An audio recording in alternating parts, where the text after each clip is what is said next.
done a great deal in promoting stewardship by having the testimonials. And as you have heard from Jennifer, from Ioannis, and from Paul so far, the testimonials have been absolutely incredible. So I ask that you give Maria Canelli your attention and give her a round of applause for the hard work that she put in. Thank you for your kind words, Father. So for those of you who don't know me, my name is Maria Canela. I'm new here to St. Basil's, but I'm very excited to be part of this stewardship ministry and to be part of this parish.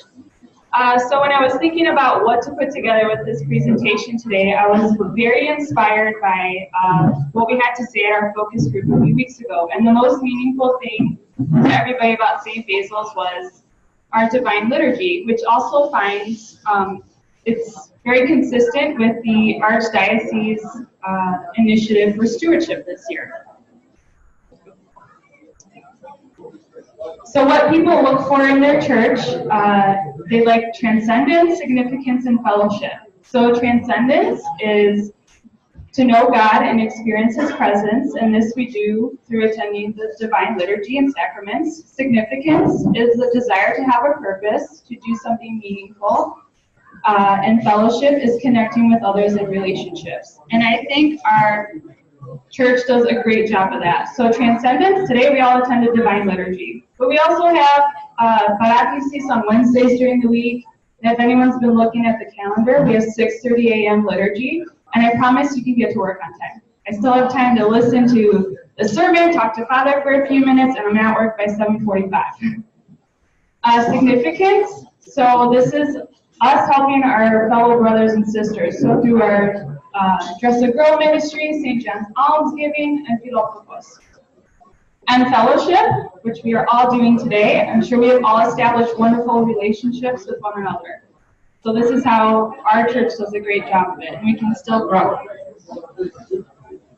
So when we believe, stewardship follows. Stewardship is faith in action, action motivated by humble gratitude to God for His blessings in our life.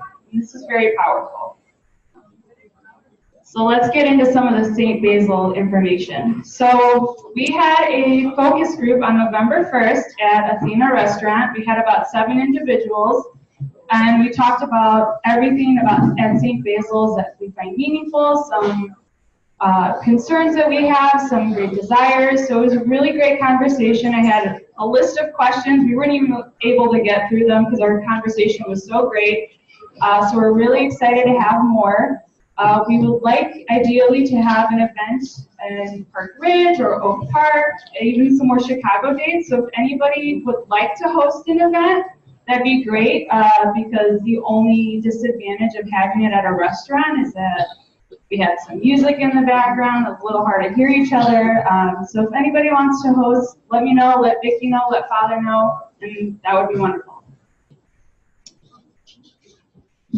I'm going to give you all a few minutes to kind of look at this. Can you all see the numbers, or is it a little bit difficult? You can see them? Okay. So this is some of our data that we have from 2015 to 2018. I don't know about you, but don't worry. Don't freak out about the 150 stewards for 2018.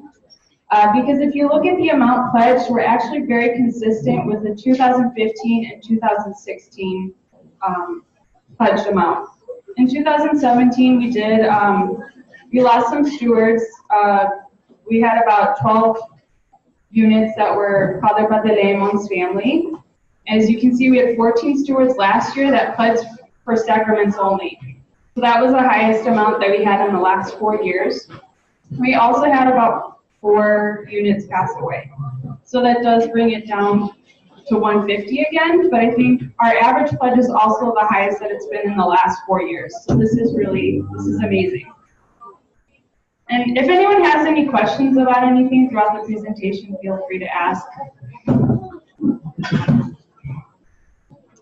This is a breakdown, 2018, of where our stewards are, where the amounts that we pledge. So a bulk of our stewards are pledging between the $0 and $500 amount, and then we have the middle ground between $500 and $2,000. as well, and then we do have some between the $2,000 and $10,000 amount as well. This is just a breakdown, it's just data, it's not a recommendation. And I don't know if anyone's noticed in the weekly bulletin, we started adding the operational budget and where our stewardship lines up to that. So we're going to continue offering that information to you. So currently our stewardship covers about 52% of our operational budget for the year. So just wanted to show you where it kind of lines up.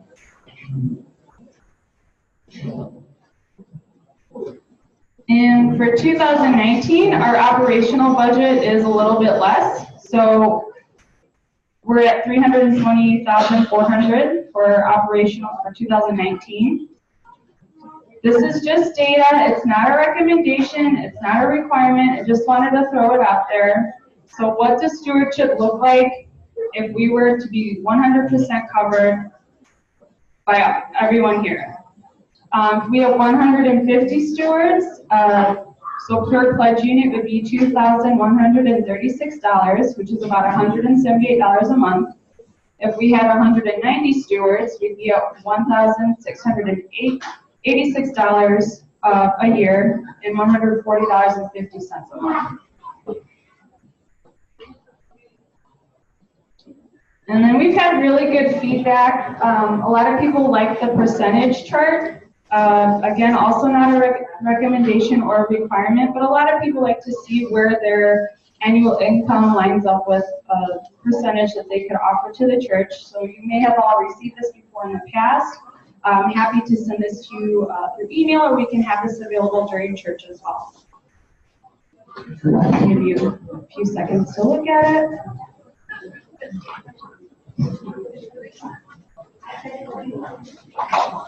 Some initiatives that we have a goal of 190 stewards for 2019. Again, the focus groups, so Park Ridge, Oak Park, or even more Chicago areas, or if they're not Park Ridge or Oak Park, that's fine too. Fine with Riverside, Des Plaines, wherever we want to be. Also looking to recruit more members of the stewardship ministry. Ideally, we'd like to have one member assigned to every 10 stewards, and your ministry individual would be somebody that you know. So they might be asking you to come to the Banahiri, or to attend a special event, or to come to a Dress a Girl event. So this is what we would ideally like to do. So it's not just phone calls and begging people for money. You know, we have really good ideas and we need your help to do that. And we're also looking to do a picture phone book. So if we have any photographers that would like to help us out with that, that'd be really great. And I don't know about you guys, but I have a hard time learning people's names. So this phone book would be a great way to look up that person that you see every Sunday and you forget their names. So any help would be much appreciated. And that's all I have for you today. So if you have any questions, yes?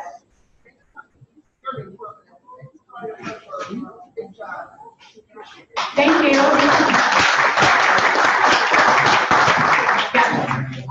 feel like I ask the same question every year, so I apologize. Like the 10 to 15 families or units, I guess we're calling them, who pledge purely for sacraments, is that typical? And I'm looking at Father just because I'm guessing Murray and Kelly probably don't have the perspective from other parishes. And what can we as a parish do? Like, do we feel like these are people who that's really all they want, so they're never gonna really be part of our parish life, or what can we be doing to make sure that people don't just come here, feel like they're paying a due for a sacrament and leaving, that they become part of our family? So the way that I've tried to address it, because obviously every church has the drive-by sacrament, is that for our church, at any rate, the fee, the church fee, is basically what would be considered a minimum stewardship. So for baptism, $400, and for wedding, $800. The idea being that, you know, $400 isn't even really on the bottom end of the spectrum for those things. But I mean, at $400, we figure is, you know, just the minimum that can be done. But again, the reality is the money amount isn't so much what we really care about. It's getting people to stay in the church. So for just to give a little acknowledgement to my brother in Christ, Father Stamatos Speakus, at the cathedral. When he started, he told me that there was about 88 families at the cathedral. Now they are about 350 families. And of course, he said there's no reason why St. Basil's can't be that and then some based on our location and the love for this church. And the way that he did that was by trying to combat the drive-through sacraments. And the way that we do that is by having in-depth premarital counseling for our marriage sacraments, and have baptismal seminars for those that are attended to basically give the idea that we're not just here for your money. We don't just want you to just pay a fee to our church. We want you to be part of our family. And so part of that is talking about what our church offers to young couples, what our church offers to young families, to be able to entice them to say, this is why I want to come here. So that it's not like, okay, yeah, St. Basil's is closest to Greektown, that's why we're getting married here. Be more like, no, St. Basil's has an amazing church family, and that's what we want to be a part of. I don't see them here today, but you might have noticed them. In fact, they're getting married next month. But a young couple that have been relatively consistent in coming to church here just because they originally decided to get married here, and now they liked our family so much that they're making this part of their parish family. So the way that we deal with that, Doctor, is by embracing them, by trying to get these people to not see our church just as a destination wedding locale, but a place that is a treasure and they want to be a part of. Does that answer your question? Anybody else? Or does anybody want to see any of the slides again? I know we kind of zipped through them pretty quickly. I'm happy to go back anywhere. I just want to kind of add one thing to what Maria Canella was talking about, the idea of the stewardship committee. She needs help. You can be the most zealous, amazing person in the universe, and trust me, she is. I've had a lot of conversation with Maria Canella and her zeal for the church, not just St. Basil, but also her former home parish of St. Sophia. But anybody and everybody will eventually get burned out. And this is why she needs committee people on her committee. And when she talked about the idea of a stewardship person for every 10 parishioners, and talking about that you would be going to your family members, this means that most people don't want to become stewardship chair people or committee people because they're terrified of that cold call. The idea of picking up the phone, calling a stranger, saying, hey, you were a steward 5 years ago. Would you like to be a steward again? Would you like to pledge money to the church? That's uncomfortable. But if it's your kumbari, if it's your cousins, if it's your friends, it's easy to say, hey, let's go to the Super Bowl. Hey, let's go to trivia night. Hey, let's go to this. Like she was saying, it's not just about getting people to pledge their stewardship. It's about being active members of our community. Thank you, Father. Yes, Melita? I want to mention that I went to the focus group here in Chicago, and I encourage people to go. Father was there. We answered, we asked him a lot of questions that you would not ask in a group like this. You might be afraid to stand up and ask a question. And it was a non-threatening experience. It was fun. There was food, and you got to know some of your neighbors in the location. So it's a great way to participate. And she had some great questions that kind of started conversation. They were general questions. And, everybody could answer them. Everybody could say, well, this is my opinion about the communication at St. Basil, or this is what I like about St. Basil. This is what we need to work on at St. Basil. And so these are really opportunities for your voice to be heard, and to have some food and fun. Thank you. Anyone else?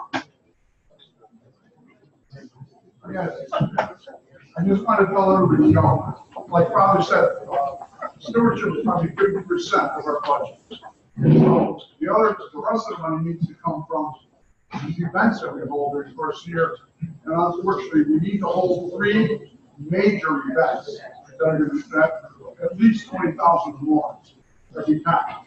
And as of the last 2-3 years, that's been dropping. Now we've had some weather problems with Super Bowl, but we also had days out at the Cubs game where we didn't utilize all the tickets. And I have people saying, every event's not for everybody, but we're really underserved, especially by the parents, whenever we have these events. And not only does it help us monetarily, it helps us fellowship-wise and bringing everybody together, and that helps build the stewardship. So when we have these events, don't just blow them off. Make it a priority to come to these events. Whatever fits your purpose. So there's something for everybody, I guarantee you. We have small ones, large ones, different price levels, but people need to take advantage of this and support those events. That's going to help our stewardship along the way. And at the end of the year, we could be in the black. That's our goal. I think we need to be in the black because we're not there. We haven't done that in quite some time. Thank you. Did you have, no, he was. Oh, packets. Oh, we have the stewardship packets in the office if you have had an opportunity to grab yours for 2019. If there are no more questions, then I think Maria Canella deserves another round of applause. I think there's a lot of zeal present, that there's a lot of zealous people in Lex. I did not plan this to have you here. But a parish directory would be really nice. When I first came to Sioux City 5.5 years ago, we were running deficit budgets. Now, granted, we were a smaller parish. They were running deficits of about $8,000 every year. Within my first year there, I closed it into the black. I want us to be in the black. It sends a message to the metropolis. It sends a message to our stewards that we're responsible, that we're doing well, and it's something that's enticing to other people. So we are very, very blessed that our parish council is so responsible with our finances and that we work so hard as a community. And I'm confident, 100% confident, and if I'm wrong, I'll eat my Kalimafi at the end of 2019, but I am confident that Maria Canella's stewardship is not only going to take us up to the 50% mark, it'll be even beyond that when all is said and done. I have absolute faith in her. But more than one, I have faith in you. As a community, we already give twice what the other cities' parishes give. The average city stewardship in Chicagoland is $400. So even though they're a lot bigger than us people-wise, they're not as generous and as amazing as our community is. As Paul said, as Ioannis said last week, what we lack in numbers, we make up for in quality. And we have an excellent quality community, and I know that we're going to continue to show that in everything that we do. Speaking of which, another shout out to Philoptikos for such an amazing job hosting the clergy Syndismos this past week. It was absolutely spectacular. Helene Francos led the charge with that, as well as her team, as well as Philoptikos Baking Goods. So round of applause for Philoptikos. They did an amazing job. And we need to keep that applause going for them in our hearts because they got a lot of work coming up for their feast day at the end of December. So God bless them. Have a wonderful day, everybody. And if you have not picked up your stewardship packet, it is in the office. Thank you.